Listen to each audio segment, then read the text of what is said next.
Minus பக்கங்கள். Hi friends, இது மாலிகாவின் கேளுங்க கதை கேளுங்க. மானஸ் எழுதிய விழி தாண்டிய கனவே, அத்தியாயம் 49. விக்கி யாரு சார்? கோபமாக கேட்டார் அகிலின் ஆசிரியர் அமுதா. அவன் எதிர் வீட்டு பையன் மிஸ் என்றார் சபாபதி. அவனும் இந்த ஸ்கூல்ல தான் படிக்கிறானா? அமுதா கேட்டதும் வாயை பொத்தி சிரித்து விட்டான் அகில். அவன் சிரிப்பதை பார்த்து அமுதாவும் சபாபதியும் அவனை முறைக்க சட்டென்று சிரிப்பதை நிறுத்திவிட்டு குனிந்து கொண்டான் அகில். இல்லை மிஸ், அவன் சின்ன பையன்ல, 30 வயசு ஆகுது என்றார் சபாபதி மெல்லிய குரலில். வாட்? திகைத்தார் அமுதா. ஏன் மிஸ், என்ன ஆச்சுன்னு சொல்லுங்க. அந்த மாதிரி ஆளுங்க கூட எல்லாம் ஏன் பையனை பழக விடுறீங்க? குழந்தைங்களுக்கு நாங்கள் ஒன்று சொல்லி கொடுத்தா அவர் ஒன்று சொல்லி கொடுப்பாரா? ஏதாச்சும் தப்பாக சொல்லி கொடுத்துட்டானா மிஸ்? பதட்டத்தோடு கேட்டார் Sabapathi.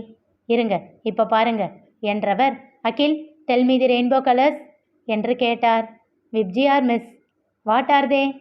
Vicky, Indumathi, Bheem, Goofy, Yogi Bear, Oggy and Raju miss. திகைத்தார் சபாபதி. கேட்டிங்கல்ல என்ன சொல்கிறான்னு? கலர்ஸ் சொல்ல சொன்னால் கார்ட்டூன் கேரக்டர்ஸை சொல்லிக்கிட்டு இருக்கான். கேட்டால் விக்கி தான் அப்படி சொல்லி கொடுத்தான் அப்படின்னு சொல்கிறான். சாரி மிஸ், நான் கண்டித்து வைக்கிறேன். இது மட்டும் இல்லை, நேற்று கிளாஸில் டெஸ்ட் இருக்குன்னு சொல்லியிருந்தேன். இவன் எல்லார்கிட்டையும் பிடிச்சாதான் படிக்கணும், பிடிக்கலன்னா படிக்க வேணாம், ஜாலியாக இருக்கலாம் அப்படின்னு சொல்லியிருக்கான். இவன் பேச்சை கேட்டு நிறைய குழந்தைங்க படிக்காமல் வந்திருக்காங்க. கேட்டால் அகில் தான் இப்படி சொன்னான்னு சொல்கிறாங்க. இவனை கேட்டால் விக்கி அப்படி தான் சொல்லுவான் அப்படின்னு சொல்கிறான். ஆனால் ஒன்று சார், எல்லா பசங்களும் டெஸ்ட்டில் கம்மியாக மார்க் வாங்கினா இவன் மட்டும் ஃபுல் மார்க் வாங்கியிருக்கான். எல்லாரையும் படிக்க வேணாம்னு சொல்லிட்டு நீ மட்டும் படிச்சுட்டு வந்துட்டியா அப்படின்னு கேட்டால், நான் பிடிச்சா படிங்கன்னு தானே சொன்னேன். அவங்களுக்கு பிடிக்கலை, அதனால் படிக்கலை. எனக்கு பிடிச்சிருக்கு, அதனால் படித்தேன் அப்படின்னு சொல்கிறான். நான் என்ன பண்ணட்டும்னு நீங்களே சொல்லுங்கள் சார். அகிலை முறைத்து பார்த்த சபாபதி, சாரி மிஸ், இனிமேல் இப்படி நடக்காது, நான் பார்த்துக்கிறேன் என்றார். எதுக்கெடுத்தாலும் விக்கி விக்கின்னு. முதல்ல இவன் அந்த விக்கி கூட பழகிறத தடுக்க முயற்சி பண்ணுங்க.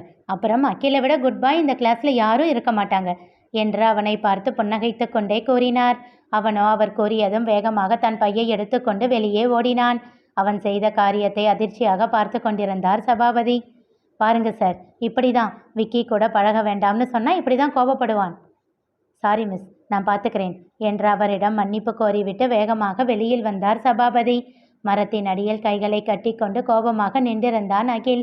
சபாபதி அவன் அருகில் வந்து நின்றதும் திரும்பி நின்று கொண்டான். அவன் கோபம் கண்டு உள்ளுக்குள் சிரிப்பு வந்தாலும் வெளியில் அதனை காட்டாமல் அவனை கண்டிக்கும் பொருட்டு அவனிடம் பேசத் தொடங்கினார். ஆனால் அவனோ அவர் பேச்சை காது கொடுத்து கேட்கவே இல்லை. நான் விக்கி கிட்ட போவேன், விக்கி கிட்ட பேசுவேன் என்று பிடிவாதமாக திரும்ப திரும்ப கத்தினான். இதற்கு மேல் அங்கே நின்று அவனிடம் எதுவும் செய்ய முடியாது என்று புரிந்தவர், சரி சரி, நம்ம வீட்டில் போய் பேசிக்கலாம். இப்போ நீ சொன்னதையெல்லாம் உன் அம்மா கிட்ட போய் சொல்லிக்கோ, வா முதல்ல வீட்டுக்கு போகலாம் என்று சொல்லிவிட்டு அவன் கைப்பிடித்து நடந்தார். இரவு விக்கி வீட்டிற்குள் நுழைந்தபோது ஆரா அவனை முறைத்தவாறு நின்றிருந்தாள். ஐ பாப்பா, என்ன இன்னைக்கு வீட்டுக்கு வந்திருக்க என்றான். அவன் கேட்ட அடுத்த நொடி அவன் முதுகில் பட்டென்று ஒரு அடி விழுந்தது. திகைத்து திரும்பி பார்த்தான். அப்பா, இப்போ எதுக்கு என்ன அடிச்ச? ஒரு அடியோடு நிறுத்தினேன்னு சந்தோஷப்படுடா. என்ன ஆச்சு? நீ கெட்டு போகிறதும் இல்லாமல் அந்த சின்ன பையனை ஏண்டா கெடுக்கிற? எந்த பையனை? அவர் திரும்பி ஆராவை பார்க்க அங்கே ஆராவின் பின்னால் கண்களில் நீரோடு நின்றிருந்தான் அகில். ஹலோ பார்ட்னர், என்ன நீ இன்னும் தூங்கலையா? இது நீ தூங்குற டைம் ஆச்சே என்று கேட்டுக்கொண்டே அவன் அருகில் வந்தான். ஆரா கையை நீட்டி அவன் அகிலை தொடாதவாறு தடுத்தாள். பாப்பா தள்ளு, அவ அழறான் பாரு. அவனை சமாதானப்படுத்துறதை விட்டுட்டு எதுக்கு இப்போ என்ன முறைச்சிக்கிட்டு இருக்க? இன்னைக்கு ஸ்கூலில் என்ன நடந்ததுன்னு தெரியுமா? என்ன நடந்துச்சு? அவள் அனைத்தையும் கோர, அவ்வளவுதானே, இது ஒரு விஷயமா என்றான். ஏண்டா அவனுக்கு தப்பு தப்பாக சொல்லி கொடுக்குற? லூசா நீ? அவன் சொல்கிறது தப்பாக சொல்லுவான், எழுதுகிறப்போ கரெக்டாக தான் எழுதுவான் என்றவன், பார்ட்னர் நீ டெஸ்ட்டில் என்ன எழுதுன என்று அகிலிடம் கேட்டான். கரெக்டாக தான் விக்கி எழுதுன என்றான் அழுது கொண்டே. பாத்தியா, அவன் கரெக்டாக தான் எழுதியிருக்கான். டேய், அவன் மிஸ் அவனை திட்டியிருக்காங்க. இப்போ அவன் அப்படி சொன்னது உனக்கு பிரச்சனையா, இல்லை அவங்க மிஸ் திட்டுனது பிரச்சனையா? படுத்தாத விக்கி, இனிமேல் இப்படியெல்லாம் சொல்லி கொடுக்காத. என்ன பாப்பா நீ? அவனுக்கு பிடிச்சதை வச்சு சொல்லி கொடுத்தா அவன் ஈஸியாக ஞாபகம் வச்சுக்குவான்னு தானே சொல்லி கொடுத்தேன். ஆனால் ஸ்கூலில் அவங்க மிஸ் அங்கிளை கூப்பிட்டு இன்றைக்கி திட்டி இருக்காங்க. ஆக உனக்கு அவங்க மிஸ் தான் பிரச்சனையா? கவலையை விடு. நாளைக்கு இவனை கூட்டிக்கிட்டு வர சபா அப்பா அங்கே போக வேண்டாம், நான் போய் கூட்டிகிட்டு வரேன் என்றவன் அகிலிடம், ஓகே தானே பார்ட்னர் என்றான். முகம் கொள்ளா சிரிப்போடு வேகமாக சரி என்று தலையாட்டினான் அகில். வேண்டாமாரா, இவனை நம்பி அனுப்பாத, இன்னும் பிரச்சனையை பெருசாக்கிட்டு வந்துடுவான் என்றார் வைத்தீஸ்வரன். இடுப்பில் கையை வைத்து அவரை முறைத்தவன், நீ இன்னும் எப்போதான் என்னை நம்புவ என்றான். எப்பவுமே நம்ப மாட்டேன் போடா என்றார் கோபமாக. அவரை கண்டுகொள்ளாமல் ஆராவை தாண்டி சென்று அகிலை தூக்கி கொண்டவன் அவன் கண்ணீரை துடைத்துவிட்டு, இதுக்கெல்லாம் யாராச்சும் அழுவாங்களா? எதுக்குமே நாம் அழக்கூடாது. விக்கி எப்பவாச்சும் அழுது நீ பார்த்துருக்கியா என்று கேட்டான். இல்லை என்பதை போல் தலையசைத்தான் அகில். அப்போ விக்கியோட பார்ட்னரும் அழக்கூடாது, சரியா? சரி என்பதை போல் வேகமாக தலையாட்டினான் அகில். ஆனா அந்த மிஸ் என்ன உன் கூட பேசக்கூடாதுன்னு சொல்றாங்க. மிஸ் எல்லாம் ஒரு பிரச்சனையாடா? விக்கி பார்த்துக்கிறேன், ஓகேவா? டீல் என்றான். அவனும் டீல் என்று சொல்லி சிரித்தான்.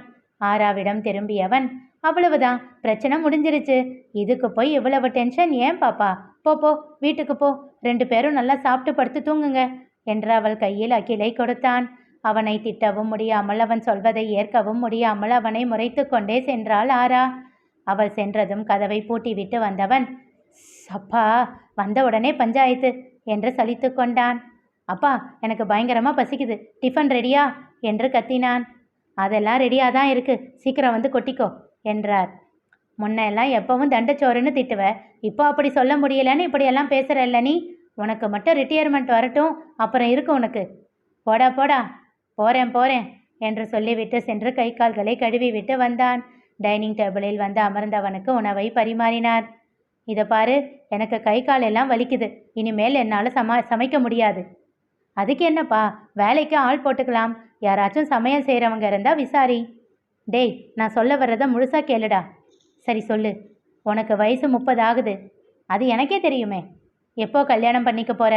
ஒழுங்கா உனக்கு ஒரு கல்யாணத்தை பண்ணி வச்சா இப்படி சின்ன பையன் கூட சேர்ந்துக்கிட்டு பிரச்சனை பண்ணிக்கிட்டு இருக்க மாட்டா இல்லை? கல்யாணம் தானே, அதெல்லாம் தாராளமாக பண்ணிக்கலாம். நிஜமாக தான் சொல்கிறியாடா? அப்போ பொண்ணு பார்க்க ஆரம்பிக்கவா ஆர்வமாக கேட்டார் வைத்தீஸ்வரன். உனக்கு எதுக்குப்பா அவ்வளவு கஷ்டம்? அவன் கேட்டதில் வெகுவாக திகைத்தவர், என்னடா சொல்ல வர என்றார்.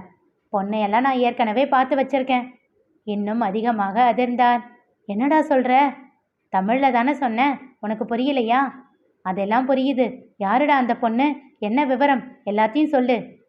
சொல்கிறேன், இப்போ என்ன அவசரம்? நேரம் வரும்போது சொல்கிறேன். அவன் தாடையை பிடித்து முகத்தை தன் பக்கம் திருப்பியவர், என் செல்லம் இல்லை, இன்னும் எத்தனை வருஷம் இப்படியே இருப்ப? சீக்கிரம் அந்த பொண்ணு யாருன்னு சொல்லுடா, நானே பேசி முடிச்சு வைக்கிறேன் என்று கெஞ்சினார். அப்பா, இந்த ஒரே ஒரு வருஷம் மட்டும் டைம் கொடுப்பா, அதுக்குள்ளே நான் உனக்கு சொல்லிடுறேன், போதுமா? எதுக்குடா ஒரு வருஷம் டைமு? நீ தான் சம்பாதிக்க ஆரம்பிச்சிட்டியே, இப்போ கொஞ்சம் பொறுப்பாகவும் இருக்க, அதனால் என்று அவர் சொல்லி கொண்டிருக்கும் போதே விக்கி தொடர்ந்தான். அதனால் நான் மறுபடியும் மாறுறதுக்கு முன்னாடி என்ன ஒரு பொண்ணுக்கிட்ட மாட்டி வச்சிடணும், அவ்வளவுதானே என்றான். அவன் தோளில் அடித்தவர், கரெக்டாக கண்டுபிடிக்கிறடா மகனே என்றார் சிரித்து கொண்டே. பயப்படாதப்பா, மறுபடியும் பழைய மாதிரியெல்லாம் மாற மாட்டேன், எனக்கு இந்த ப்ரொஃபஷன் ரொம்ப பிடிச்சிருக்கு என்று சொல்லி அவனும் சிரித்தான். அவன் தலையை கலைத்து கொஞ்சினார் வைத்தீஸ்வரன். அப்பா, நாளைக்கு ஆஃபீஸில் 1 hour பெர்மிஷன் போட்டுட்டு ரெடி ஆயிரு, நான் வந்து உன்னை பிக்கப் பண்ணிக்கிறேன், உனக்கு ஒரு சர்ப்ரைஸ் இருக்குது. அப்படி என்னடா சர்ப்ரைஸ்? நாளைக்கு வரைக்கும் வெயிட் பண்ணு என்று சொல்லிவிட்டு எழுந்து சென்று விட்டான். வைத்தீஸ்வரனுக்கு விக்கி தரப்போகும் சர்ப்ரைஸ் என்ன தெரிந்து கொள்ள தொடர்ந்து கேளுங்க. கதை கேளுங்க. மீண்டும் சந்திப்போம்.